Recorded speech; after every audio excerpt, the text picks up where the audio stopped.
Shalom, salam sehat, salam sukacita, Jemaat GKRI Diaspora, dimanapun Bapak Ibu Saudara berada. Pada saat ini, pada sore hari ini kita percaya, kita dengan penuh sukacita, kita mau datang ke hadirat Tuhan, kita memuji Tuhan, kita memuliakan Tuhan, kita mengagungkan nama Tuhan, serta kita mau mendengar kebenaran firman Tuhan pada ibadah persekutuan jalan lurus ini. Puji Tuhan, kita memulai ibadah kita dengan memanjatkan doa hapacah secara bersama-sama. Jemaat Tuhan diundang bangkit berdiri, kita mau memanjatkan doa. Beshem Elohim, Tehillah Elohenu Rabbun Haolamim, Harahamim Melek Yom Hadid, Eleha Adonai Ehara We'el Adonai Et Hanan, Neni Beora Mishor, Alehet Bederehu Ele Yare Ito, Lahala Bet Sarisa Wela Saha. Amin. Demikianlah artinya. Dengan nama Allah yang Maha Pengasih, segala puji bagi Allah, penguasa alam semesta, yang pengasih, Raja Hari Pengadilan. Kepadamu ya Tuhan, aku berseru, dan kepada Tuhanku, aku memohon. Pimpinlah kami ke jalan yang lurus, yaitu hidup menurut jalan yang ditunjukkannya, dengan takwa kepadanya, bukan menurut nasihat orang fasik, dan bukan orang yang menyimpang. Amin. Jemaat Tuhan, bersatu dulu sejenak, silakan duduk, Tuhan Yesus memberkati.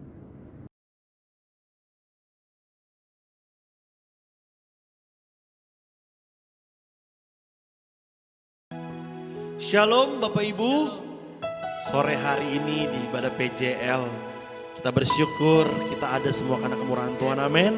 Siapkan hati Bapak Ibu di ibadah kita sore hari ini, biar Tuhan bisa melihat setiap hati-hati yang rindu dan haus berjumpa dengan Tuhan. Sore hari ini kita akan memuji, memuliakan Tuhan dengan dengar firman Tuhan sebentar.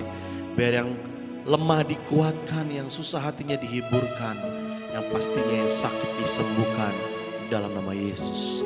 Terima kasih Tuhan. Mari kita mau angkat pujian dari hati kita. Tutup mata jasmani Bapak Ibu di rumah masing-masing. Nyatakan dari hati kita, kami ada karena anugerah-Mu Tuhan. Ku ada sebab anugerah-Mu, ku ada karena kasih-Mu, Tuhan Yesus. Ku berterima kasih buat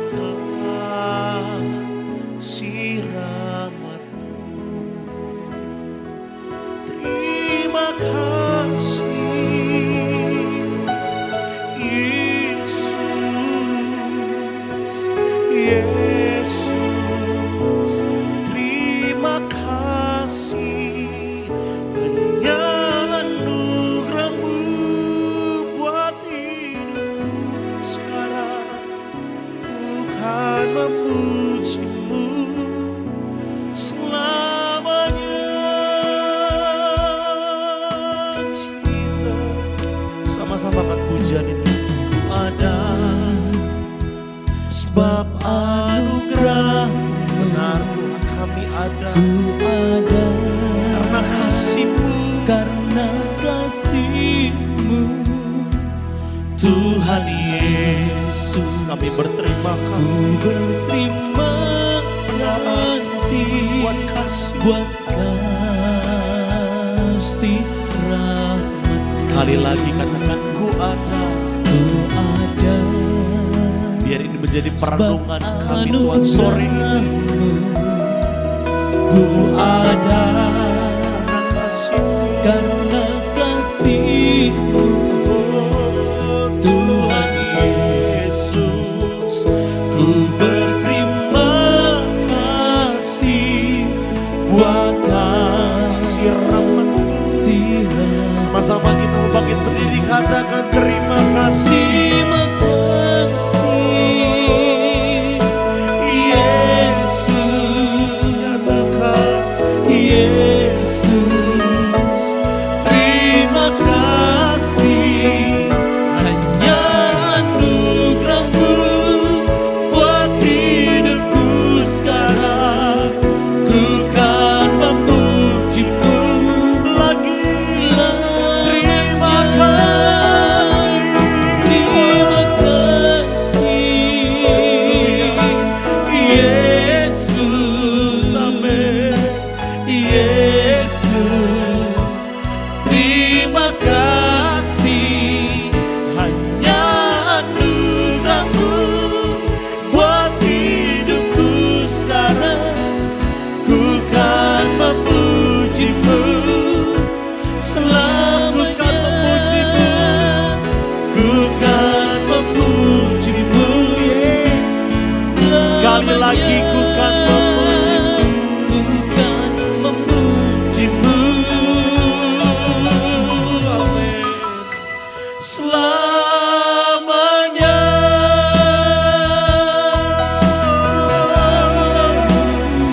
Selamanya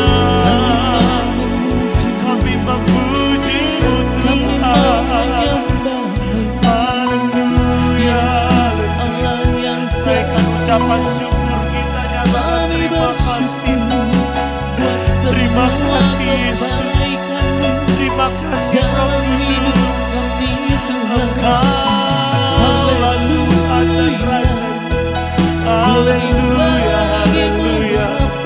Oh, ajaib Tuhan, ajaib Bapa, ajaib Yesus.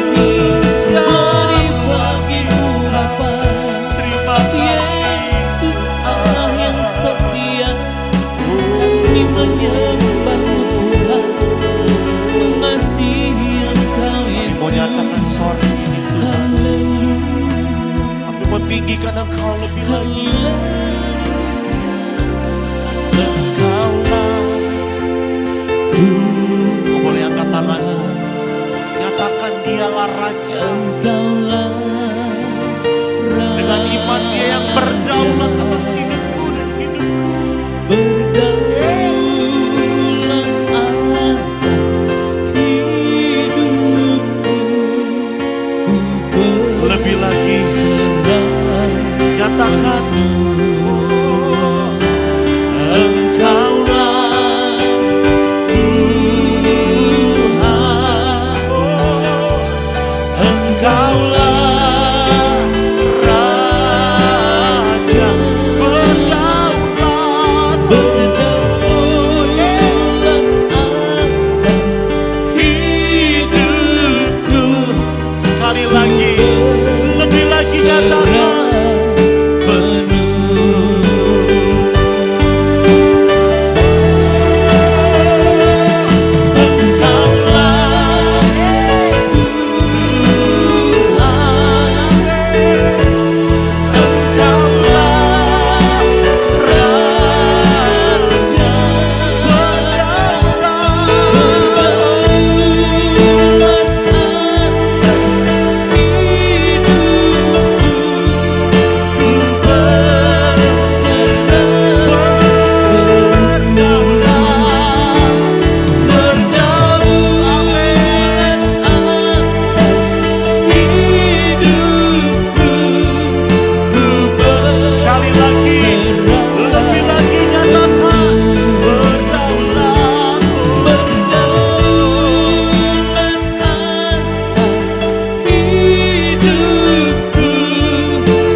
sukacita yang melimpah, melampaui segala akal, menjadi bagian setiap kami sore hari ini. Kami siap bersorak melompat bagi Tuhan, sama-sama umat Tuhan yang siap memuji Tuhan. Kita katakan, Amin. Haleluya. Apa kabar Bapak Ibu? Luar biasa pastinya ya. Karena dia sobat kita yang setia. Dahulu, sekarang, sampai selamanya. Saudara siap bergoyang buat Tuhan, amin. Kita akan pujian ini, ada satu sobatku dengan versi dangdut. Karena kita memberikan tarian kita yang terbaik untuk Tuhan kita. Haleluya. Mari goyangkan. Di rumah kita mari bangkit berdiri. Sama-sama dengan adik kakak. Orang tua kita memuji Tuhan. Haleluya. Sebab namanya Yesus yang patut dipuji.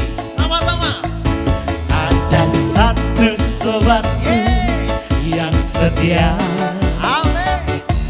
tak pernah dia tinggalkan diriku. Di waktu aku susah, waktu ku sendirian, Dia apa? dia selalu menemani diriku. Sekali lagi, lebih lagi katakan. Ada satu sobatku yang setia, tak pernah dia tinggalkan diriku. Di waktu Di waktu aku susah, waktu ku sendirian, dia selalu menemani diriku. boleh goyangkan lebih lagi. Namanya Yesus, namanya Yesus, Haleluya. nama Yesus yang menghibur hatiku.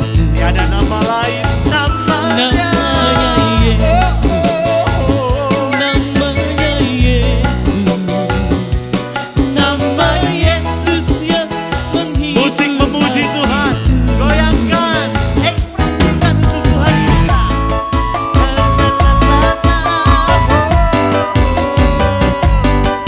Saudara percaya, sukacita, setiap ekspresi kita menjadi upaya yang harum. Amin. Sebab nama Yesus yang menghibur saudara dan saya sore hari ini. Sama-sama katakan namanya Yesus. namanya Yesus, Siapa namanya? namanya Yesus, nama Yesus yang menghibur hatiku. Namanya Yesus, Namanya namanya Yesus, nama Yesus yang menghibur hatiku. Nama Yesus. Nama Yesus yang menghibur. Sekali lagi, namanya Yesus. Nama Yesus yang menghibur hatiku. Haleluya, berikan tepuk tangan yang meriah. Setiap pujian kita, tarian kita, percayalah semua yang itu menjadi dupa yang harum di hadapan Tuhan. Amin. Silakan duduk Bapak Ibu. Kita akan siapkan hati kita untuk memberikan persembahan yang terbaik untuk Tuhan kita. Untuk itu, di layar kaca Bapak Ibu sudah ada QR Code. Bapak Ibu bisa QR Code lewat M-Banking Bapak Ibu, lewat OVO, GoPay, Dana, dan lain-lain. Sesuai yang Bapak Ibu punya. Dan berikan sesuai dengan apa yang Tuhan gerakkan dan dengan sukacita memberikan yang terbaik. Mari kita berdoa. Bapak, kami bersyukur Tuhan buat sore hari ini kami sudah memuji muliakan nama Tuhan. Kami mau memberikan yang terbaik biar setiap persembahan kami Kau bisa terima karena kami memberikan dengan sukacita dan hati yang tulus. Bukan karena nilainya besar atau kecil, tapi biar itu semuanya kami berikan dari hati kami. Karena Tuhan terlebih dahulu memberikan yang terbaik. Kami siap memberi dalam nama Yesus. Haleluya. Amin. Puji Tuhan. Kita akan siapkan hati kita.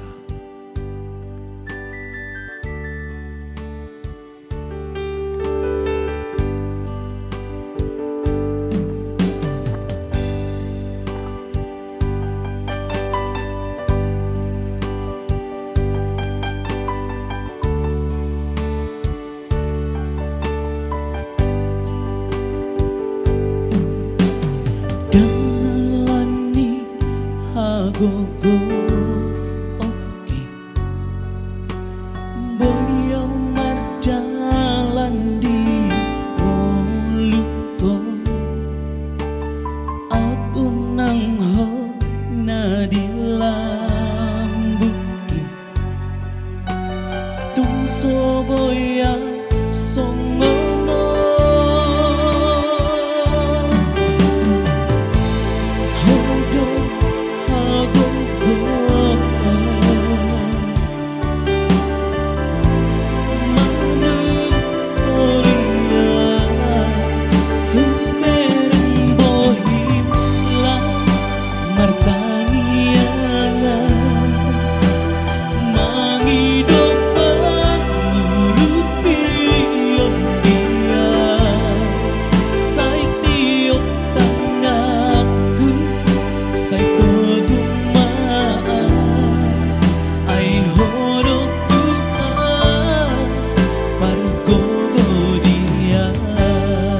Berikan tepuk tangan yang meriah untuk Tuhan kita.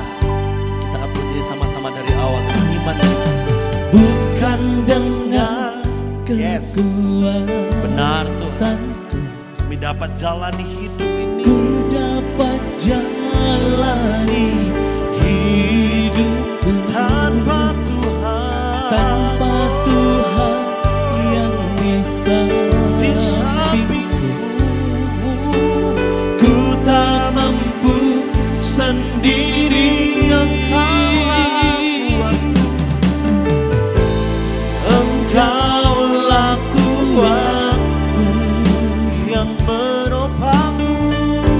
yang menopangku. Sama-sama katakan, kita katakan. Pandang wajahmu Dan berseru pertolongan. pertolonganku datang darimu. Peganglah tangan, jangan lepaskan. Kaulah harapan dalam hidupku. Ku pandang wajahmu dan berseru Terima kasih Tuhan. pertolonganku datang darimu. Peganglah tanganku, jangan lepaskan. Kaulah Kaulah harapan, harapan dalam kaulah hidupku. harapan. Kaulah harapan Sekali lagi, dalam kaulah hidupku. harapan. Kaulah harapan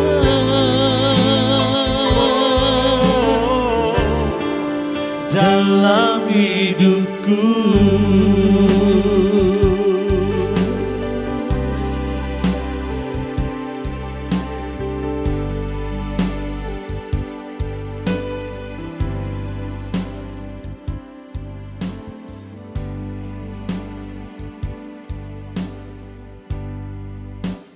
Mari kita berdoa, saudara.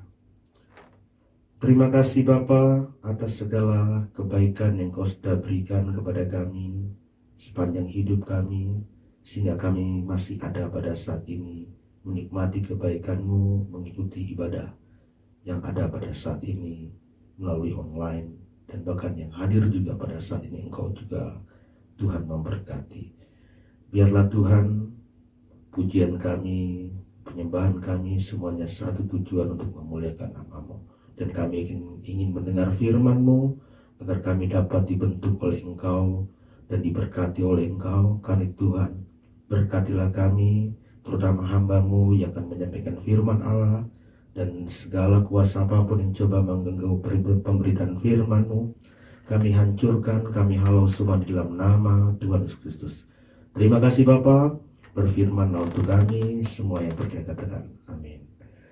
Salam Bapak Ibu, puji Tuhan. Bapak Ibu yang terkasih dalam Tuhan, saya teramat yakin kita semua adalah orang-orang yang diberkati Tuhan. Mengapa saya mengatakan demikian saudara? Karena setiap orang percaya hidup dalam janji Allah. Kalau kita percaya kepada Tuhan, maka janji Allah akan menyertai. Tetapi perlu saudara ketahui, jangan kita hanya menerima janji Allah, tapi kita harus juga menerima didikan Allah, yaitu agar kita dibentuk untuk menjadi baik, sehingga kita dapat bertemu muka dengan Tuhan tanpa cacat celah. Dan hari ini saya akan memberikan tema untuk Bapak Ibu yang terkasih dalam Tuhan, yaitu didikan Allah. Kita buka Alkitab kita saudara dalam Amsal pasal 3 ayat 11 sampai ayat yang ke-12. Saya bacakan Bapak Ibu yang ada pada saat ini dan juga yang mengikuti ibadah online kami, yaitu Amsal pasal 3 11 sampai 12. Beginilah firman Allah.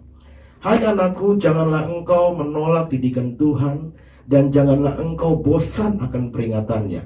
Karena Tuhan memberi ajaran kepada yang dikasihinya, seperti seorang ayah kepada anak yang disayanginya. Berbagailah kita yang membaca, merenungkan dan melakukan firman Tuhan ini siang dan malam. Bapak Ibu yang terkasih dalam Tuhan, saya mau merenungkan saudara, bagaimana jika di dalam kehidupan ini, di dalam dunia ini, tidak ada hukum atau aturan. maka saudara, manusia semuanya akan hidup sesuka hatinya.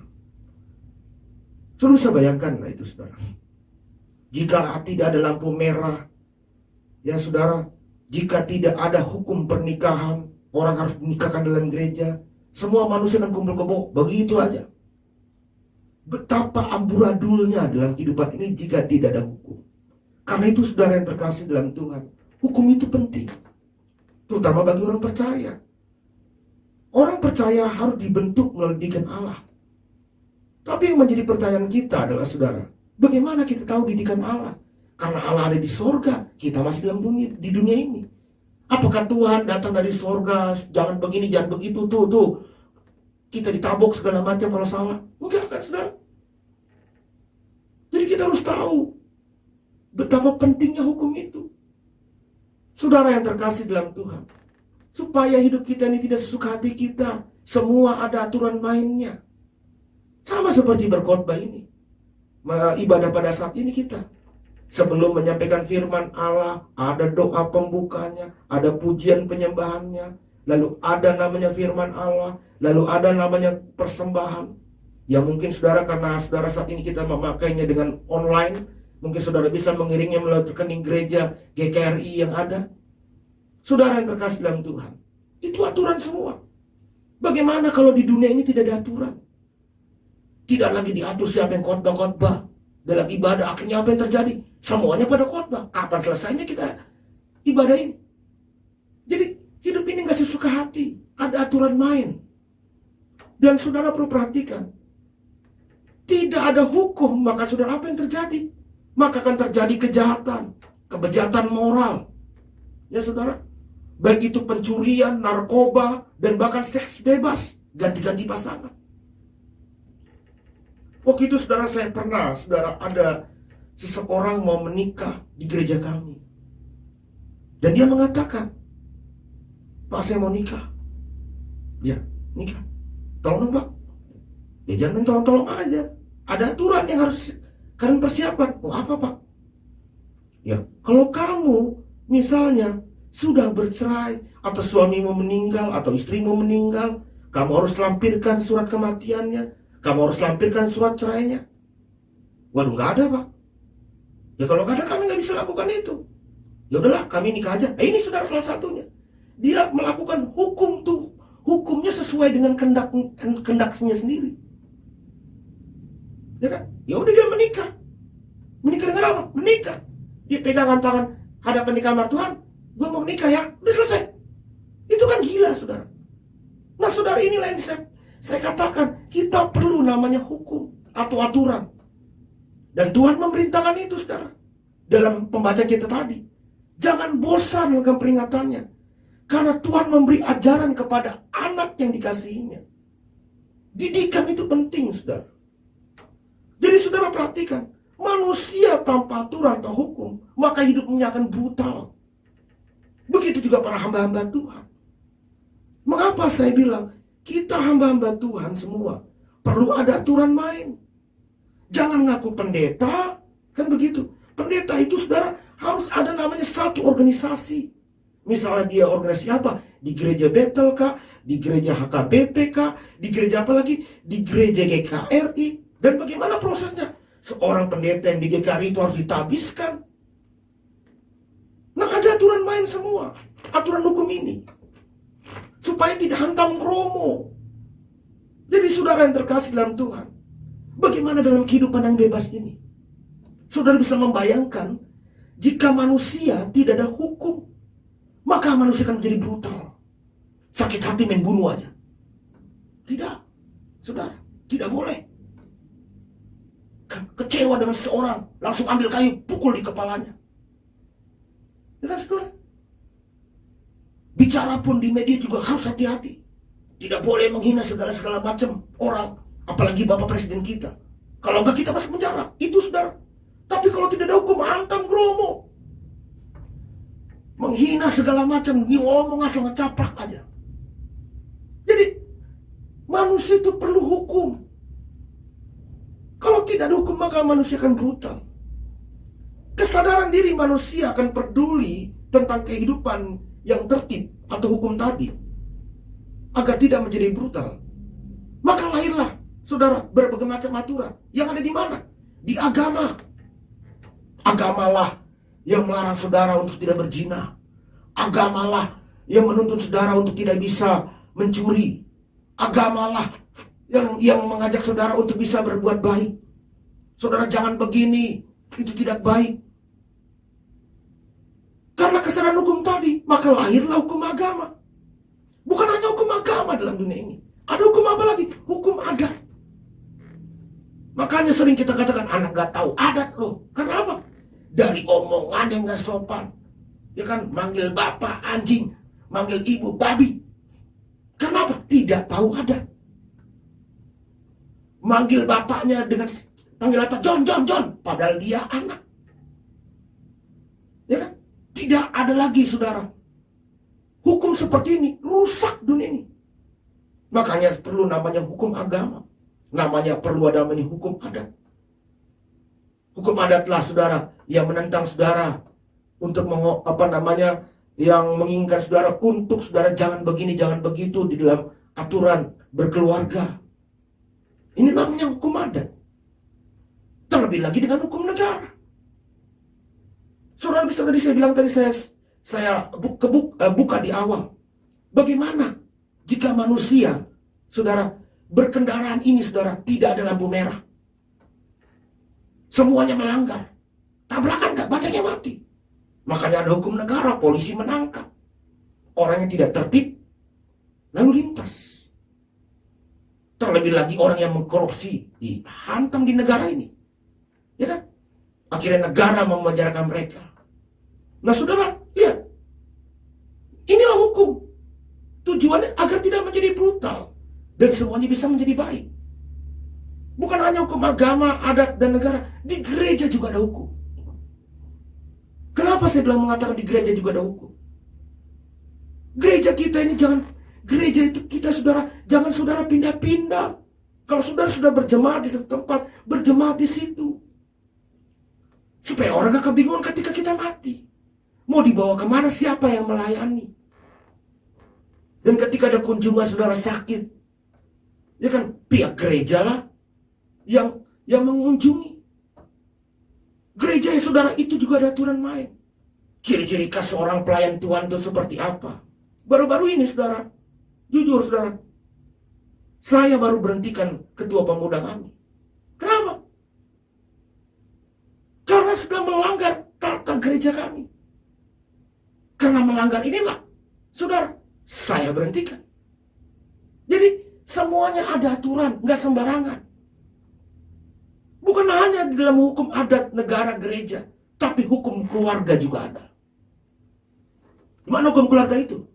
Seorang anak ditentukan oleh papa mamanya yang belum nikah, anak yang belum nikah, mungkin baru di SMP atau SMA. Kau harus pulang jam 9 malam. Di luar jam 10 kau tidak boleh keluar. Itu sebuah aturan dalam keluarga. Nah, saudara, kita lihat di sini.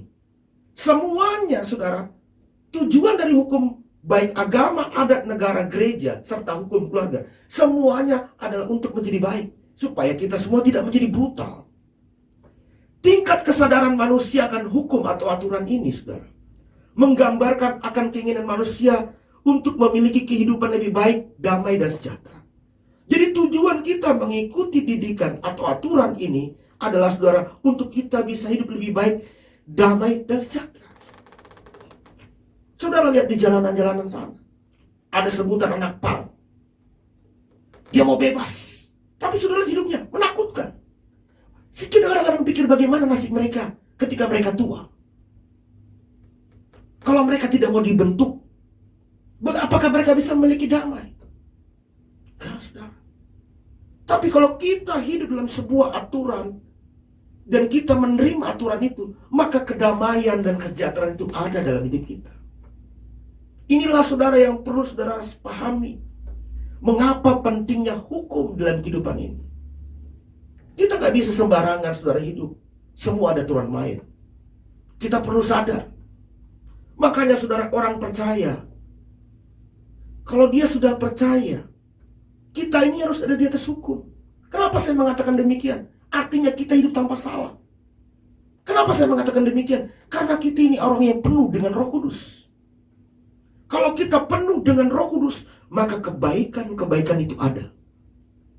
Yang pasti kebaikan-kebaikan itu adalah hidup dalam kebenaran. Kebenaran dalam hal apapun. Bekerja yang benar, bersuami yang benar, ya kan? Beristri yang benar, jadi anak-anak yang benar. Ya, semuanya. Karena kita orang yang penuh dengan Roh Kudus. Kalau kita orang yang penuh dengan Roh Kudus, maka kita di atas hukum segala-galanya, saudara. Kita harus lebih baik dari hukum. Kita nggak perlu aturan. Dalam pengertian, saudara, harus ditegur dulu. Kamu jangan begini, enggak. Kita udah tahu. Contoh kecil. Buang sampah, gitu loh. Nggak perlu kamu harus buang sampah di sana. Enggak. Kita udah tahu. Kita akan cari tempat sampah, kita buang sampah kita. Karena kita sadar. Sadar dalam hal apa? Kalau kita buang sembarangan, jorok. Dan gak enak melihat pemandangan. Saya di gereja, saudara, setiap ibadah, selalu saya mengatur bangku.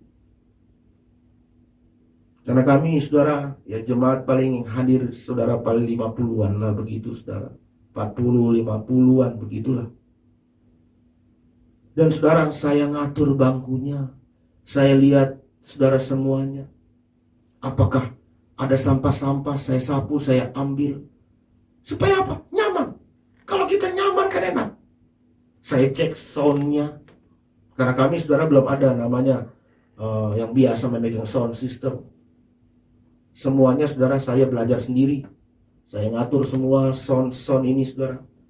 Sampai saya buat perdam-perdam ini, saya tempel-tempelin, saudara. Karena ini pada masa pandemi ini, orang-orang kan semuanya pada online ibadah. Jadi supaya tidak mengganggu tetangga, saya tempelin walaupun murah meriah, yang gak ada masalah. Supaya nyaman. Kalau kita ibadah nggak nyaman, enggak enak. Coba selalu bisa bayangkan, orang yang datang ibadah tidak mandi. Hah? Bukan nggak boleh orang yang nggak mandi, tapi tahu diri lah. Orang yang nggak boleh mandi itu nggak boleh datang, bukan nggak begitu, tapi tahu diri. Jangan sampai kita ibadah gara-gara bau ketek jadi urapan jadi hilang, gitu loh. Jadi benar-benar kita rapi, saudara. Ruangan ibadah saya buat serapi mungkin. Tujuannya apa? Baik. Dan saya katakan kepada jemaat, jangan buang sampah sembarangan. Tolong itu ada tempat sampah di sana. Supaya kalau sampah bertaburan, kan kita ibadah juga tidak baik, tidak enak, gitu loh, saudara. Jadi perhatikan, saudara, semuanya membawa damai. Coba saudara bisa bayangkan dalam sebuah keluarga, semuanya pemalas. Istri bangun jam 12, suami bangun jam 4 sore. Anak bangun jam 10 pagi. Nggak sekolah. Apa ada kedamaian? Duit dari mana mereka bisa makan? Mereka bisa makan dari mana? Orang nggak bisa cari duit. Nggak bisa kemana-mana. Suami pemalas. Sesuka hatinya tinggal pergi. Sesuka hatinya juga kembali. Nah, saudara, kita lihat. Semua hukum dalam dunia ini ataupun hukum Tuhan, saudara, ada aturan main yang tujuannya adalah kita memiliki kehidupan lebih baik, damai dan sejahtera. Makanya saudara, lihatlah, pemimpin-pemimpin di negara ini, semuanya banyak yang bergelar. Umumnya semuanya bergelar. Termasuk Bapak Presiden kita. Karena dia menempuh pendidikan itu bisa lebih baik. Dia menjadi seorang insinyur. Dia mengatur bagaimana, saudara, akhirnya dia bisa memimpin. Nah, kita lihat, saudara, yang semua aturan hukum ini adalah berbicara tentang agar kita bisa lebih baik, damai, dan sejahtera. Jadi, saudara, inilah hukum, didikan yang Tuhan inginkan. Hukum kesadaran, saudara, bicara tentang hukum. Orang yang sadar hukum itu umumnya secara umum dalam tingkatan manusia, saudara, ada namanya anak, remaja, pemuda, dan orang tua. Lalu kakek nenek. Tapi pada umumnya, orang yang memiliki kesadaran hukum, saudara, itu umumnya dilakukan orang tua. Makanya hukum ini diberlakukan, yang ada, yang membentuk hukum di dalam dunia ini, saudara, siapa? Orang tua. Orang tua, orang-orang yang tua itulah yang mengatur aturan-aturan yang ada. Kenapa dia tahu itu? Karena dia memiliki pengalaman-pengalaman. Bahaya nih kalau nggak ada hukum. Makanya terciptalah namanya di negara kita Pancasila. Kalau sesuka hatinya repot, dibentuklah Pancasila tadi. Ketuhanan yang Maha Esa. Sehingga ada timbul lagi ketuhanan yang Maha Esa bagi pengikut-pengikut, ya, syariat-syariat, ya sudah seperti itulah. Akhirnya dikomplain.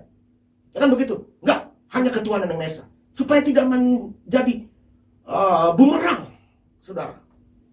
Yang intinya, saudara, orang-orang tualah yang tahu aturan ini. Dengan hukum kesadaran tadi. Jadi saudara, dalam sebuah keluarga, orang-orang tua inilah yang mendidik dan mengajar saudara anak-anaknya. Supaya apa? Supaya mereka menjadi lebih baik. Nah, kembali lagi dari saudara, betapa pentingnya kita mengikuti aturan hukum yang ada. Dan orang tua inilah saudara yang mendidik anaknya. Supaya apa? Mereka semua berhasil. Banyak anak-anak yang tidak berhasil gara-gara apa? Tergantung daripada didikan orang tuanya. Memang Tuhan menjanjikan semuanya bahwa kita pasti diberkati Tuhan. Tapi kembali lagi tadi, dari orang tua. Kalau udah dasarnya di atas salah, ke bawahnya hancur. Makanya di atas harus bisa lebih baik. Dengan cara apa? Ikuti aturan hukum yang ada. Yaitu terutama hukum Tuhan. Yang tujuannya mau berdamai. Saudara yang terkasih dalam Tuhan. Keberhasilan seseorang akan kebahagiaan hidupnya. Saudara, bagaimana dirinya menanggapi segala hukum atau aturan yang ada dalam keluarga, agama, dan sosial. Saya ulangi, saudara. Keberhasilan seseorang akan kebahagiaan hidupnya. Bagaimana dia menerima, ya, hukum itu atau aturan yang ada di mana? Di dalam keluarga. Anak yang taat pada hukum keluarga, anak yang taat pada hukum agama, anak yang taat pada hukum sosial juga, dia akan menjadi bisa lebih baik.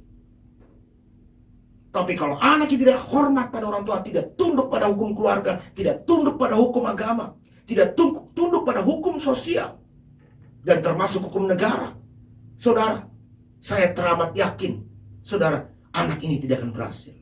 Kita semua adalah orang yang ingin berhasil. Karena itulah kita datang beribadah memuliakan Tuhan pada hari ini. Untuk apa? Untuk menerima didikan Tuhan bagaimana kita mau belajar bisa lebih baik menjalani hidup yang saat ini di masa pandemi yang mengerikan, mungkin saudara, yang kabarnya selalu bertambah terus. Kita mau saudara didikan Allah supaya iman kita kuat. Tapi kalau saudara tidak datang beribadah memuliakan Tuhan sehingga iman saudara goyah, iman saudara mulai kendor dan akhirnya meninggalkan Tuhan. Saudara yang terkasih dalam Tuhan, kita adalah orang-orang yang pasti berhasil. Tuhan tidak pernah merencanakan sesuatu yang jahat dalam hidup kita. Garis bawahi, saudara. Tuhan tidak pernah merencanakan sesuatu yang jahat dalam hidup kita. Bahkan sampai masa depan kita, Dia tidak pernah merencanakan sesuatu yang jahat. Dia telah menjamin bahwa kita semua pasti akan berhasil. Asal kenapa? Kita mau diajar oleh Tuhan untuk mengikuti petunjuknya. Makanya Amsal tadi saudara mengatakan, ikuti didikan Allah. Karena Tuhan itu memberi ajaran kepada anak yang dikasihinya. Kalau Tuhan tidak mengasihi kita, Dia cuekin kita, saudara. Dia masa bodoh sama saudara, repot hidup ini. Sama kayak orang tua. Kalau orang tua kita udah masa bodoh dengan kita, habis kita. Tapi ketika kita jatuh, saudara, kita jangan sampai jatuh, Tuhan pukul kita. Agar kita apa? Supaya kita tidak, saudara, hancur. Dia, karena janji Tuhan itu, Dia menjamin hidup saudara dengan saya. Yang penting saudara saat ini mengikuti aja apa yang Tuhan mau dalam hidup kita. Lakukan saja. Seperti perkataan tadi saudara, Ia memberikan ajaran kepada anak yang dikasih. Dan bahkan memberikan peringatan katanya. Kalau udah berbicara peringatan, awas. Contohnya kalau orang saudara perhatikan, ya kalau orang di jalanan tidak pakai masker, kita nggak tahu orang ini kena COVID atau tidak. Tiba-tiba di Satpol PP saudara nggak pakai masker dipukul. Itu bukan namanya saudara marah, tidak. Tapi dia memberikan peringatan, jangan kamu pakai masker. Tujuannya apa? Supaya tidak menjangkiti orang lain. Akhirnya Indonesia nggak pernah habis-habisnya kena COVID terus. Nah begitu juga Tuhan, saudara. Tuhan menghajar kita mungkin pada saat ini dengan kondisi kita yang mungkin kurang baik. Tuhan mendidik kita dengan apa, saudara? Dengan bencana-bencana. Tuhan mendidik kita dengan segala sesuatu agar kita waspada, tetap datang kepada Tuhan. Di masa pandemi ini, jangan kita jauh dari Tuhan. Tetap kita datang kepada Tuhan. Jangan sampai kita lari daripada Tuhan, malah meninggalkan Tuhan. Dan mulai nggak percaya kepada janji Allah. Karena satu-satunya jalan, saudara. Di masa pandemi ini, kita nggak tahu lagi. Ada namanya istilah OTG, orang tanpa gejala, kita nggak tahu lagi. Cuma hanya kita bergantung sama Tuhan. Tuhan lindungi saya dari COVID. Cuma itu. Yang penting kita sudah ngikuti aturan sesuai dengan protokol kesehatan pemerintah. Tinggal kita minta kepada Tuhan. Tuhan jauhkan saya dari COVID. Jadi kembali lagi tadi, saudara. Tuhan itu menjamin hidup kita. Tapi kita mau diajar atau mau dibentuk olehnya atau tidak. Sehingga kalau kita mau diajar, kita pasti mengikuti petunjuk-petunjuknya. Dalam Yeremia 29 ayat 11. Yeremia 29 ayat 11 mengatakan begini. Sebab aku ini mengetahui rancangan-rancangan apa yang ada padaku mengenai kamu. Demikianlah firman Allah. Yaitu rancangan damai sejahtera dan bukan rancangan kecelakaan, untuk memberikan kepadamu hari depan yang penuh harapan. Allah memberikan rencana yang indah, yaitu hari depan yang penuh harapan. Allah tidak pernah merencanakan kecelakaan dalam hidup saudara. Tapi kalau kita tidak mengikuti aturan Tuhan, kecelakaan, kemalangan akan terjadi dalam hidup kita. Karena itu kita dekatkan diri kepada Tuhan. Ikutilah saudara aturan Allah. Ikutilah didikan Allah. Kalau Allah ingin kita, saudara, memperoleh damai sejahtera. Rancangan-rancangan Allah itu indah dalam hidup kita. Bukan rancangan yang berbentuk kemalangan. Bukan rancangan yang menyakitkan. Bukan. Allah memberikan rancangan kepada saudara hari depan yang penuh harapan. Karena itu mari saudara, jemaat Tuhan yang dikasihi Tuhan, termasuk saya. Karena firman Tuhan itu bermata dua, pedang bermata dua. Dia memukul saudara dan juga memukul saya, agar kita dibentuk menjadi pengikutnya. Firman Tuhan juga bukan untuk saudara, tapi untuk saya, agar saya lebih kuat dalam janji Allah. Saya mau datang kepada Tuhan, dan saudara juga harus datang kepada Tuhan. Karena Allah menginginkan kita, saudara, hidup damai sejahtera, bukan hidup dalam kecelakaan, hidup yang tidak penuh damai. Saudara yang terkasih dalam Tuhan, percayalah kepada janji Allah dan ikuti didikan Tuhan. Tuhan pasti memberkati kita. Sebagai orang percaya, kita harus tanggap akan rencana Allah dalam hidup kita. Kita harus tanggap akan rencana Allah dalam hidup kita, yaitu dengan mengikuti apa yang Tuhan ajarkan di dalam apa? Di dalam hal apa? Saya ulangi. Sebagai orang percaya, kita harus tanggap akan rencana Allah dalam hidup kita, yaitu dengan mengikuti apa yang Tuhan ajarkan. Di mana? Di dalam gereja. Di gereja lah saudara, ada rencana Tuhan dalam hidup saudara. Dia menegur, membentuk saudara. Makanya kalau orang berkhotbah, jangan lu sensitif. Saya pernah loh saudara, berkhotbah, saudara, langsung tersinggung. Langsung WhatsApp kepada saya mengklarifikasi. Saya nggak gitu, saya nggak gitu, saya nggak gitu. Loh, kenapa tersinggung? Kenapa nggak komplain kau sama Tuhan? Kalau kau berzina, misalnya begitu, komplainlah sama Tuhan itu. Kirim surat ke surga sana, pakai pos, gitu loh. Pakai tiki, kirim surat. Di gereja ini kan ada khotbah. Khotbah itu kan kemana saja sampai. Termasuk kepada saya. Jadi jangan tersinggung saudara. Karena dalam gereja itu khotbah mengajarkan kepada saudara untuk saudara bisa hidup lebih baik. Jangan baperan. Disinggung dikit langsung ngamuk, marah. Dibilang setan, saudara marah. Ya kan? Padahal saudara kita bilang, setan ada di mana-mana. Saudara pikir, kok pendeta ini ngatain gue setan? Nah ini, saudara, gampang tersinggung. Memang kau setan apa? Kau itu manusia. Saya bilang, di dalam gereja itu ada persembahan. Bagaimana kau datang ke gereja tidak memberi persembahan? Kau langsung komplain, aku memberi persembahan kok. Kau tersinggung gitu loh. Ya kalau kau memberi persembahan, ya ngapain tersinggung? Jangan-jangan kau sendiri tidak memberi persembahan. Karena kan dalam gereja itu ada berapa, saudara? Ada beberapa poin yang utama dalam gereja itu dalam hal beribadah. Pujian, doa, firman Tuhan, persembahan, dan berkat. 5 poin yang utama menurut Martin Luther. Jangan dikurangi, jangan dilebihin. Kalau kita katanya beribadah, ya sudah pasti. Ada pujian, ada doa, ada apa lagi? Ada firman Tuhan, ada apa lagi? Ada persembahan, dan ada doa berkat. Kalau dalam ibadah, ada lelang. Dalam ibadah, ada disko. Itu bukan ibadah. Namanya itu pub. Jadi, kembali lagi tadi, saudara. Orang percaya yang tanggap, dia mengerti bahwa didikan itu ada dalam mana? Di gereja.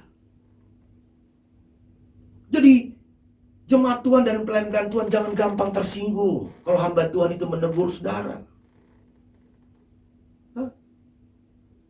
Dia tahu, saudara, kekurangan dan kelebihan saudara, makanya dia tegur. Masih untung hamba Tuhan yang menegur. Kalau Tuhan yang datang dari surga menegur saudara, habis saudara. Dia bilang begini, anakku, aku sedih melihatmu nak. Engkau berdosa mulu. Ikut saya ya. Kita ke surga. Nggak mau, saudara. Kan repot nih. Jadi, kembali lagi tadi. Itulah namanya kalau kita tanggap akan rencana Allah dalam kita dengan mengikuti aturannya. Yaitu aturan yang ada dalam gereja. Yang kedua, dari mana lagi saudara? Keluarga. Di dalam gereja itu saudara ada juga hukum. Dalam keluarga juga ada hukum. Makanya anak itu harus tunduk pada orang tua. Orang tua lah yang membentuk saudara untuk bisa menjadi lebih baik. Kalau anak sudah gak sopan sama orang tua, itu anak kurang ajar namanya. Anak dikatain anjing, bapak dikatain anjing, mama dikatain babi. Itu anak kurang ajar. Jadi wajar kalau bapak marah, saudara, ambil sabetan. Bagaimana kalau saudara mengatakan Tuhan itu seperti yang saudara katakan? Apa yang terjadi? Tuhan marah habis, saudara. Dipatah-patahinnya saudara kan repot. Jadi perhatikan saudara, kalau kita tanggap, kita legowo akan hukum yang ada di mana? Yang ada dalam didikan Allah. Di mana itu? Di gereja, dalam keluarga. Dan juga saudara di mana? Sosial. Hukum Tuhan itu juga ada di sosial. Kita tahu etika. Kita tahu bagaimana bersantun. Kita tahu bisa beradaptasi bagaimana. Makanya anak Tuhan itu dikatakan sebagai saudara garam dan terang. Anak Tuhan tidak boleh menjadi batu sandungan. Kita memang minoritas, tapi mayoritas dalam iman. Dalam hal kebaikan. Jangan sampai kita gak bisa bergabung sama rekan-rekan agama Buddha, agama Hindu, agama Islam. Kita gak bisa bergabung di situ. Karena kita mengatakan saudara ini orang najis, ini najis, ini najis, ini kafir, ini kafir. Ini kan repot. Hukum sosial, saudara. Kita harus hindari hukum sosial. Contoh hukum sosial lain, saudara. Jangan sampai kita dihakimi. Makanya datang ke gereja kita, saudara. Pakaianlah yang santun. Ya kan? Pilih-pilih lagu juga yang santun. Karena apalagi di media nih. Menyaksikan banyak. Jangan pilih-pilih lagu yang aneh-aneh. Saudara. Yang orang gak ngerti. Sehingga orang menjadi penilaian, wah kok gereja kayak begini sih. Buatlah lagu-lagu yang menyentuh hati orang. Orang merasa terberkati. Saya ini pindah agama. Gara-gara apa? Sebuah lagu. Dan saya masih ingat waktu masih kecil, saudara. Saya senang dengan lagu itu. Lagu apa? Hai mari berhimpun dan bersukaria. Lagu itu saya ingat waktu itu saudara, zaman dulu saudara, itu kan dulu cuma yang ada TVRI. Nggak ada tuh namanya RCTI, nggak ada, cuma satu TVRI. Jadi semua pada nonton ke sana udah. Ya warta berita ya udah pada nonton aja semua. Ketika pembawa warta berita saking kampung ada dulu di daerah Priuk, saya tinggal saudara. Saking kampung ada dulu saudara. Pembawa warta berita mengatakan kami kumpul sama-sama nonton. Pembawa warta berita begini di TV mengatakan, apa saudara? Selamat malam, kami jawab, malam. Bayangkan saudara. Cuma itu satu TVRI. Dan ketika ada perayaan Natal pada saat itu, enak lagu ini loh, menyentuh hatiku. Lagu-lagu sekarang ini banyak yang menyentuh hati. Dan ketika saya menjadi percaya kepada Tuhan, saudara, saya bersuka cita. Kenapa? Tuhan telah menjamah saya, memberkati saya. Nah, saat ini kita harus menghindari hukum sosial. Penilaian hukum sosial. Kita berkhotbah juga, kita menyampaikan firman Allah juga harus menjadi berkat di dalam kalangan agama-agama lain. Bukan malah menjatuhkan, menghina, atau merusak. Akhirnya kita, channel kita pun diblok. Dan bahkan kita ditangkap. Karena hukum negara tadi ada. Belum lagi hukum sosial. Kalau hukum sosial yang main, repot saudara. Aduh, repot. Kalau hukum sosial yang main, apa yang terjadi? Kasus baru-baru ini saudara, apa yang terjadi? Seorang wanita, anak Tuhan lagi tuh. Ya kan? Yang kasus video. Itu saudara, jangan saudara pikir bukan anak Tuhan, itu anak Tuhan. Dia melakukan asusila, divideokan. Hukum sosial yang main. Sampai dia minta maaf kepada Indonesia, masyarakat Indonesia. Hukum sosial. Kalau ada hukum sosial, itu juga membentuk kita dalam didikan Tuhan. Tuhan mengajarkan untuk jadi garam dan terang. Dimanapun kita beribadah tetap harus menjadi garam. Enak gak enak tetap harus bisa menjadi enak dimanapun kita berada. Kalau udah menjadi terang, jadilah terang. Walaupun kita hidup di lingkungan pelacuran semua, di lingkungan narkoba semua, tapi kita tetap integritas kita sebagai orang Kristen menjadi terang. Jadi perhatikan saudara. Tujuan ini semua adalah agar kita berhasil. Jangan sampai kita menolak didikan Allah. Ada beberapa ciri saudara, orang yang tidak mau hidup dalam didikan Tuhan, yang harus kita hindari. Ada beberapa ciri orang yang tidak mau hidup dalam didikan Tuhan yang harus kita hindari. Yang perlu saudara ketahui ini, saudara. Yang pertama, orang tersebut selalu memandang rendah setiap didikan yang baik. Ini kita harus hindari saudara. Jangan memandang rendah setiap didikan yang baik. Orang tuamu ngomong, Pak pendetamu ngomong, jangan rendahkan. Siapa lu? Jangan pandang rendah, saudara. Karena orang seperti ini tidak pernah mau diterima atau ditegur. Biasanya model-model orang seperti ini, saudara. Orang seperti ini tidak pernah mau diterima, ditegur, dan gampang sakit hati. Bahkan kalau dia ditegur, bahkan dia panggil abang boru, nan tulang semuanya. Tante, om, opa, oma, dipanggil semua. Menuntut kita yang menegur. Bawa-bawa ke polisi. Bawa-bawa ini. Padahal kita mau menegur dia untuk bisa lebih baik. Tapi dia memandang rendah. Bahkan dia berdalih. Aku gak begitu kok, aku gak begitu kok. Untuk menepis teguran-teguran tadi. Jadilah seperti Daud. Jadilah seperti Daud. Daud gak marah ditegur. Ketika Nathan mengatakan, mengilustrasikan, gara-gara Daud nih ngintip di atas loteng. Ya kan begitu saudara? Di atas loteng dilihat cewek. Wih mantap bos. Keren juga tuh cewek. Lalu dia suruh utusannya, panggil dia ke sini, aku mau tidur dengannya. Istri bawahannya. Dan tidurlah bersama istri bawahannya. Yang bawahannya yang setia kepadanya. Lalu Nathan menegur dengan ilustrasi. Oh begini loh, ada seseorang begini loh. Daud gak tanggap. Kadang-kadang kita ditegur dengan ilustrasi gak tanggap juga. Ya kan begitu saudara. Kadang-kadang pendeta menegur dengan ilustrasi begini. Nggak mau juga ditegur. Marah. Ya kan? Nathan menegur. Enggak mau. Saudara, dengan ilustrasi. Daud nggak tangkap juga. Akhirnya Nathan bilang, goblok lo, itu ilustrasi untuk lo, kau mengambil anak wanita, istri bawahanmu. Apakah Daud marah? Ketika dia kaget, astaga, iya, itu yang aku lakukan. Dia nangis di hadapan Tuhan. Bukan malah ngotot. Malah panggil keluarga, panggil segala macam. Panggil saudara, orang-orang yang dekatnya, dia membela kebenaran dia. Enggak, Daud enggak melakukan itu. Dia duduk di kaki Tuhan. Tuhan, aku salah. Aku minta maaf. Ampuni saya, Tuhan. Anak Tuhan kalau dididik saudara, ditegur. Jangan ngotot. Jangan marah, ditegur. Dan jangan suka menepis. Saya paling gak suka, saudara, anak Tuhan sudah kalau ditegur itu suka pakai tapi. Iya sih Pak, tapi ini salah satunya. Jadi saudara, yang pertama, hindari dalam kehidupan kita, saudara,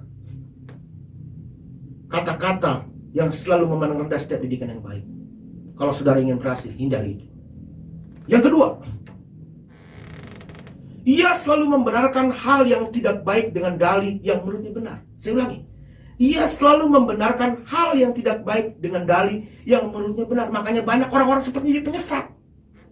Oleh karena itu orang tersebut selalu mengajak orang lain untuk mendukung segala hal yang tidak baik tersebut menurut tafsirannya. Saudara yang terkasih dalam Tuhan, anak Tuhan saudara, jangan membenarkan hal yang tidak baik. Berbohong itu dosa, udah begitu aja. Jangan berdalih lagi. Mencuri itu dosa, jangan berdalih lagi. Ya enggak sih Pak, ya kalau memang keadaan mendesak sih ya bisa aja sih Pak. Itu salah satu. Berzina itu tidak boleh. Iya sih Pak, tapi kan kami saling cinta. Saudara, ini salah satu berdalih. Dan dia membenarkan semuanya, bahkan membawa satu kelompok. Berapa banyak penyesat saat ini yang ada dalam gereja, yang membawa, saudara, ajaran sesatnya. Makanya gereja banyak pecah-pecah gara-gara apa? Orang-orang seperti ini kamu ditegur. Dia membenarkan hal yang salah.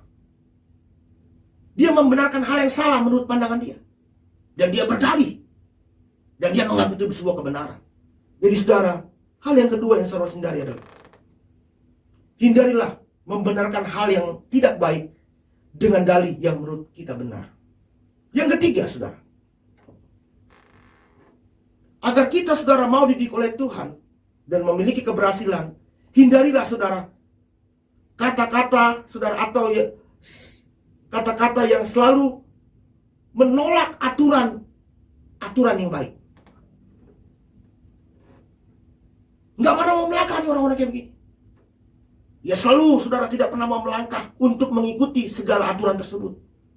Yang pada akhirnya hidupnya penuh dengan omongan kosong. Kalau kita beriman, melangkah. Iman itu kan melangkah, saudara. Orang beriman itu pasti tercapai. Itu namanya iman. Hati-hati, beda loh, saudara. Iman sama menghayal itu beda tipis. Kalau menghayal itu cuma omongan doang. Tapi kalau iman itu pasti. Makanya anak Tuhan itu harus melangkah. Kalau orang-orang, saudara, yang hidupnya penuh dengan hayalan, itu sombong, saudara. Dan cara berlakunya pun sombong. Kenapa saya mengatakan sombong? Karena dia ngomongin gede, nggak ada bukti. Anak Tuhan, saudara, harus perhatikan. Melangkah. Kalau kita mau baik, melangkah. Amin, saudara. Kita mau baik, kita melangkah. Kita mau kata diri kita beriman, melangkah. Iman itu harus tercapai. Iman kita bukan iman hayalan. Iman itu pasti. Anak Tuhan itu pasti tercapai apa yang menjadi imannya. Tapi untuk mencapai iman, melangkah. Apa yang kau capai, lakukan. Saya punya cita-cita menjadi gembala sidang. Saya buktikan menjadi gembala sidang. Saya melangkah. Saya merintis dari nol. Dari yang tidak ada sampai ada. Dari mulai satu orang, saya melayani. Tapi saya melangkah. Saya nggak peduli dengan apapun. Dan akhirnya tercapai. semuanya terwujud. Saya seorang gembala sidang. Saya seorang pendeta. Itu namanya iman. Yang terakhir, saudara, yang harus kita hindari, saudara, yang harus kita hindari agar kemalangan tidak menimpa perjalanan kita tetap mengikuti didikan Allah, yang harus kita hindari, saudara, adalah hindarilah kata-kata yang selalu membuat permusuhan akan orang-orang yang dianggap mengganggu kebebasan hidupnya. Jangan ciptakan permusuhan. Jangan cepat ngambek, lalu mengadakan permusuhan dan kudeta. Enggak, saudara, jangan. Karena saudara ditegur orang tuamu, lalu saudara benci pada orang tuamu. Aku nggak mau lagi pulang ke rumah sampai orang tua gue mati, aku tidak mau pulang. Saya pernah menemukan seorang, saking bencinya sama mama papanya. Dan umur orang itu berapa? Sudah 70 tahun. Saya bilang, hidupnya di emperan. Saya tanya sama bapak itu, "Bapak, kenapa kok jadi begini? Anak bapak mana?" "Anakku sudah membuangku." Sebelum saya cerita ke situ, saudara, saya tanya, "Bapak orang mana?" Dia bilang, "Orang dari Sibolga." "Oh, satu kampung kita berarti." "Saya orang dari Parasitemppuan." Bagaimana kok begitu dari Jakarta?" Dia ceritalah pengalaman hidupnya. Dia benci sama papa mamanya. Dia pergi dari meninggalkan kampung halamannya. Pada tahun itu masih jebot-jebot gitulah. Masih mobil aja, saudara, mobil yang masih ada kepalanya begitu loh. Mobil tua. Saya juga nggak tahu mobil itu. Tahun 60-an atau 50-an dia udah di Jakarta. Dia saking membencinya. Kenapa? Papanya menampar dia gara-gara dia ketahuan minum tua. Lalu papanya menampar dia. Dia benci sekali. Dia bermusuhan dengan orang tuanya sampai hari ini. Orang tuanya pun sudah meninggal. Dia tidak melihat orang tuanya meninggal. Saudara yang terkasih dalam Tuhan, jangan, saudara, hindarilah, saudara, membuat permusuhan pada orang-orang yang menegur kita dan kita merasa orang ini mengganggu kebebasan kita. Kali itu, saudara, saya juga renungkan, saudara, orang-orang seperti ini, saudara, yang tidak mau dibentuk biasanya suka pindah-pindah gereja. Dan orang yang menegur dia anggap musuh bagi dia. Dan bahkan orang yang jahat bagi dia adalah sahabat bagi dia. Karena dia mendukung, saudara, ketidakbaikan dirinya. 4 hal ini harus kita hindari, saudara. Saya yakin jika kita bisa hindari ini, Tuhan akan memberkati kita. Mari kita berdoa. Terima kasih Bapa atas segala kebaikan yang Kau sudah berikan kepada kami. Kami mau dibentuk oleh Engkau, ya Tuhan. Melalui gereja, melalui Tuhan hukum sosial, melalui Tuhan adat, keluarga, kami mau dibentuk oleh Engkau. Kami ingin menjadi lebih baik. Itulah kerinduan kami. Terima kasih Bapa atas firman-Mu, membentuk kami, menegur kami. Hamba mau berdoa untuk setiap anak-anak-Mu yang ada pada saat ini, yang ada di gereja ini, yang ada di tempat ini, dan juga yang mengikuti ibadah online kami. Tuhan, hamba mau berdoa, berkati setiap anak-anak-Mu Tuhan. Apapun pergumulan mereka, Tuhan Kau campur tangan. Kalaupun ada yang sakit, Kau sembuhkan. Kalaupun mereka punya pergumulan dalam masalah keuangan, Kau pulihkan. Kalau mereka punya pergumulan dalam hal apa yang mengganggu damai sejahtera mereka, Tuhan tolong jamah, berikan damai sejahtera. Kalaupun ada doa-doa mereka yang belum Kau jawab, baik itu mereka butuh pekerjaan, baik itu mereka usaha, mereka ingin agar diberkati, Tuhan Kau berikan jawaban yang terbaik. Tidak ada yang mustahil bagi hamba-Mu. Hamba-Mu serahkan ke dalam tangan-Mu setiap anak-anak-Mu yang ada, dan Tuhan tolong semuanya. Tidak ada yang mustahil bagi hamba-Mu.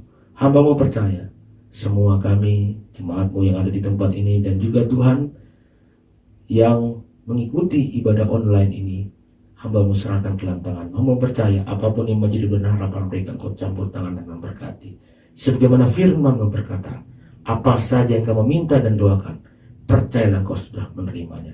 Hamba-Mu percaya anak-anak-Mu Tuhan yang pada saat ini sakit, mereka berdoa untuk kesembuhan, Engkau telah sembuhkan.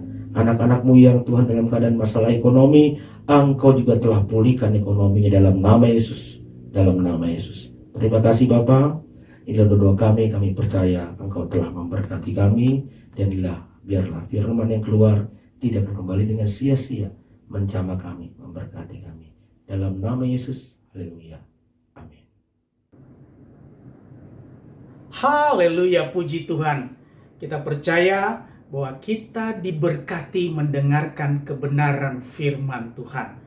Biarlah firman Tuhan yang disampaikan oleh Bapak Pendeta Saiful Hamzah boleh hidup di dalam hati kita, di dalam roh kita, sehingga membangkitkan iman kita, membangkitkan roh kita, sehingga kita siap menghadapi kehidupan ini, apapun yang kita jalani, bagaimanapun situasi dalam kehidupan kita, kita percaya bahwa oleh kebenaran kuasa firman Tuhan, kita hidup dalam berkemenangan.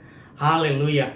Atas nama Gembala Sidang, kami mengucapkan terima kasih kepada Bapak Pendeta Saiful Hamzah yang telah memberikan pelayanan firman Tuhan.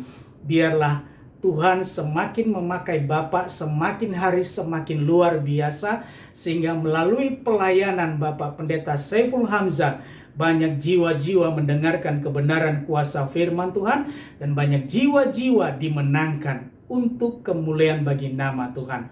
Haleluya, terima kasih. Puji Tuhan, pada saat ini kita diberi kesempatan untuk membawa korban syukur kita, persembahan kita yang akan digunakan untuk pelayanan departemen-departemen pada gereja ini. Mari kita mempersiapkan persembahan kita. Bapak Ibu bisa memberikan persembahan melalui scan QR code yang tertera pada layar kaca Bapak Ibu Saudara, mencantumkan nominalnya serta mengirimkannya. Bisa juga mengirimkannya melalui ATM atau mobile banking pada nomor rekening yang tertera pada layar kaca Bapak Ibu Saudara. Puji Tuhan, mari kita mempersiapkan persembahan kita, mari kita berdoa. Glory bagi nama-Mu Tuhan, kami bersyukur, kami bersuka cita ketika kami mendengar firman Tuhan. Firman Tuhan menghidupkan roh kami, membangkitkan iman kami, sehingga kami sungguh percaya bahwa kami adalah anak-anak yang diberkati oleh Tuhan melalui kuasa dan kebenaran firman Tuhan yang hidup di dalam kami. Terima kasih Bapa. Pada sore hari ini kami juga bersyukur kami diberi kesempatan untuk membawa korban syukur kami, persembahan kami yang akan digunakan untuk pelayanan departemen-departemen pada gereja ini. Tuhan, berkati setiap persembahan yang kami berikan, biarlah persembahan ini boleh digunakan untuk memuliakan nama Tuhan, melayani Tuhan. Berkati anak-anak Tuhan yang memberikan persembahan, biarlah kami memberikannya dengan penuh sukacita, karena kami percaya berkat Tuhan tercurah atas kami. Terima kasih Bapa, biarlah dengan penuh sukacita kami membawa persembahan kami kepadamu. Di dalam nama Tuhan Yesus Kristus kami berdoa dan mengucap syukur. Haleluya. Amin. Puji Tuhan. Kita sambil memberikan persembahan, pengumuman yang menjadi perhatian bagi kita. Minggu depan pada jam 8 pagi, ibadah sekolah minggu yang dilakukan melalui Zoom. Bapak Ibu yang memiliki anak-anak, mari mengajak dan mendampingi anak-anak untuk mengikuti ibadah sekolah minggu melalui Zoom meeting. Pada jam 10 pagi, ibadah raya yang diadakan. Dan pada jam 2 sore, ibadah youth community. Pemuda-pemuda, mari ikuti ibadah youth community pada minggu depan jam 2 sore. Dan jam 4 sore minggu depan, ibadah persekutuan jalan lurus seperti ini. Mari Bapak Ibu, kita akan bertemu lagi di dalam ibadah persekutuan jalan lurus pada minggu depan jam 4 sore. Demikian pengumuman yang menjadi perhatian bagi kita. Mari kita menaikkan doa pergumulan-pergumulan jemaat. Mari kita bersyafaat, kita bersatu di dalam doa. Terima kasih Bapa, kami datang bersehati sepakat, kami bersyafaat.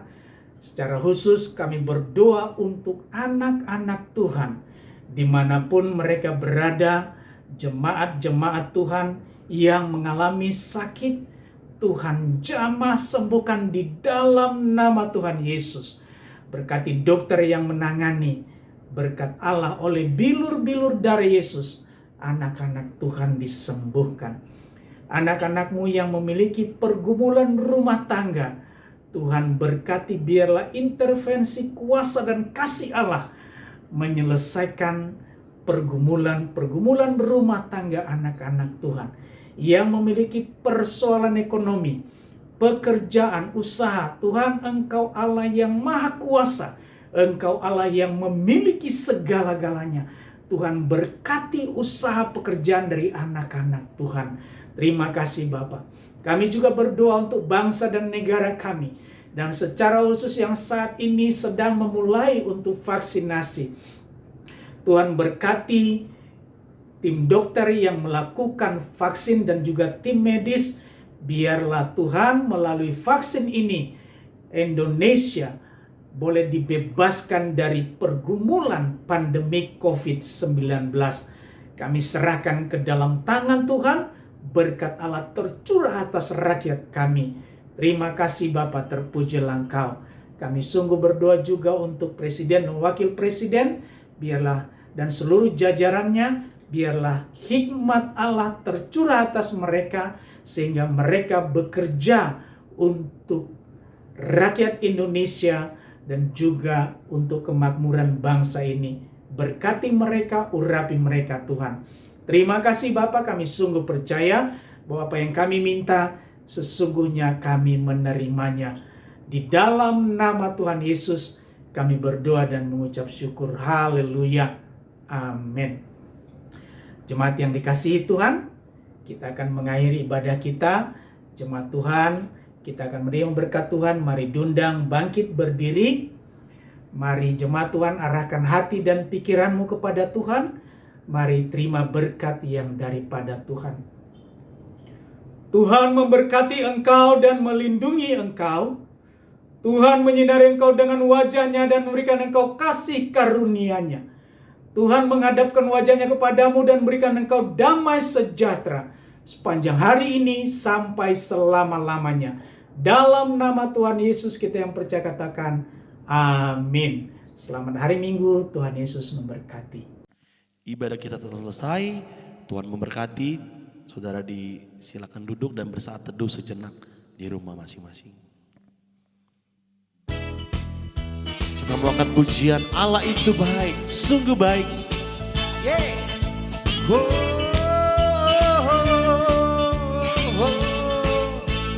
Sama-sama. Allah itu baik, sungguh baik bagiku.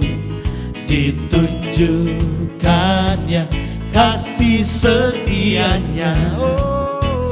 Dia menyediakan yang ku perlukan, menyatakan kebaikan, menyatakan kebaikan, menyatakan kebaikannya padaku. Kasih setianya, kasih setianya tak pernah berubah, dulu, sekarang, dan selamanya.